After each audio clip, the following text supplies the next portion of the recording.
Hello everyone, you are welcome again in my channel this time. It's always good being with you, talking and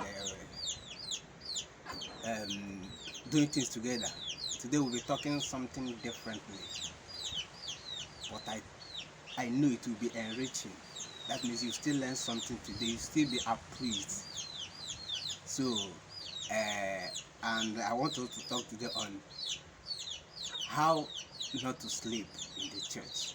You know, it's always annoying when you're in the church, you'll be sleeping. You look at some people awake and you'll be sleeping, or shall be pushing you here and there. And sometimes you become annoyed and kind of embarrassing. Is it only me? So we'll be talking on how I'll be giving tips, some tips that will help you not to sleep in the church so that you will be there and receive what is supposed to receive. And this also can apply to any other organization, even if it's not in the church. If it's not in the church, it can still be applied to every other area, every other gathering, because some people find it difficult to be in any gathering. Before you know it, they begin to doze off, they begin to sleep. But if you can abide by these small tips, it will help you. I'm somebody who sleeps a lot, not only in the church, but time came, I stopped sleeping and something happened. So I want to give you some of those tips, and I know it will also work for it. It has worked for a lot of people and it continues to work. So without much problem, I will give you 7 tips. It may be more than this, but these 7 will help you. So number 1 is that day before the night, that is the night that will break Sunday. That night, make sure you have good rest. Don't stress yourself much. Don't stress yourself much. Sleep early and wake up early. When you have a good night's sleep, when you come to church, you will not be able to sleep. But when you go to any organization, you will not be able to sleep. It's a lot of sometimes stress that makes people to sleep. So make sure you sleep well, you rest well. Then number 2 is that when you are going to church, go with Bible, go with Jota, and go with Bible. These 3 things.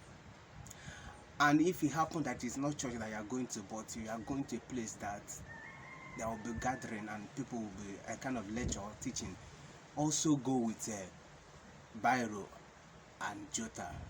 And make sure that you are writing, not just I go with Jota.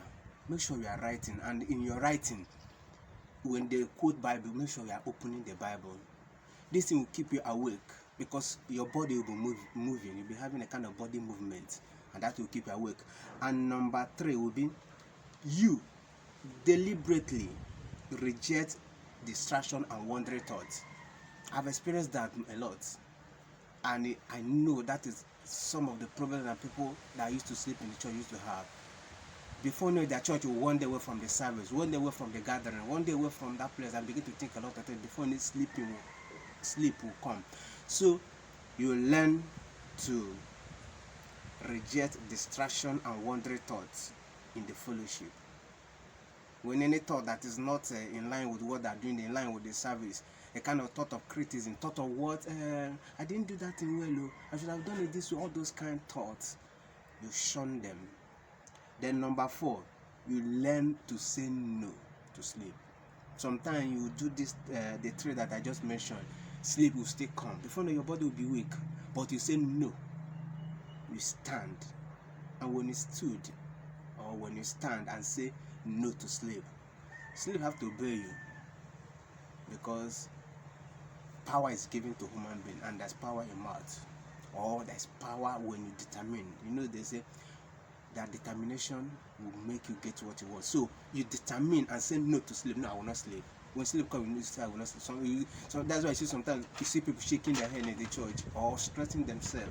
All that is to make sure that they did not sleep. So you learn to say no to sleep. Number 5, don't allow your neighbor. Sleep is infectious. It can affect you. It can transfer from one person to another person. So when you discover that your neighbor is sleeping, You shake him, you shake her, by your right, by your left, to keep them also awake, so that their sleep will not affect you.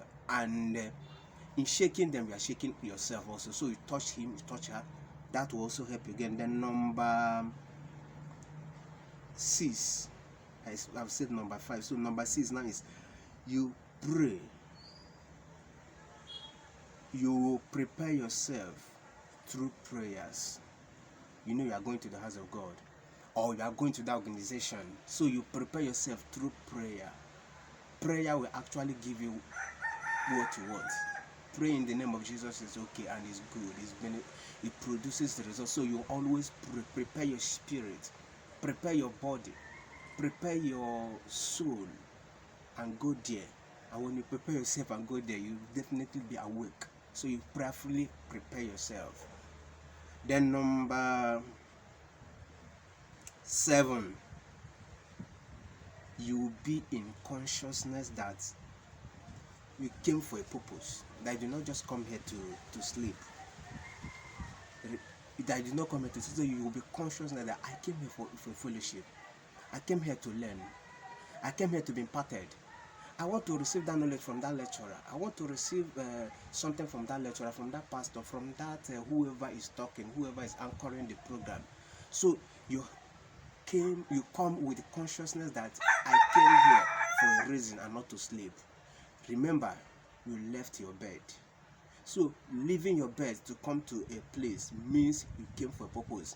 If not, you have stay in your bed and be sleeping. And I know sleeping in the bed is more preferable than sleeping on a seat. So you left your bed to sleep, to go to that gathering, to go to that fellowship.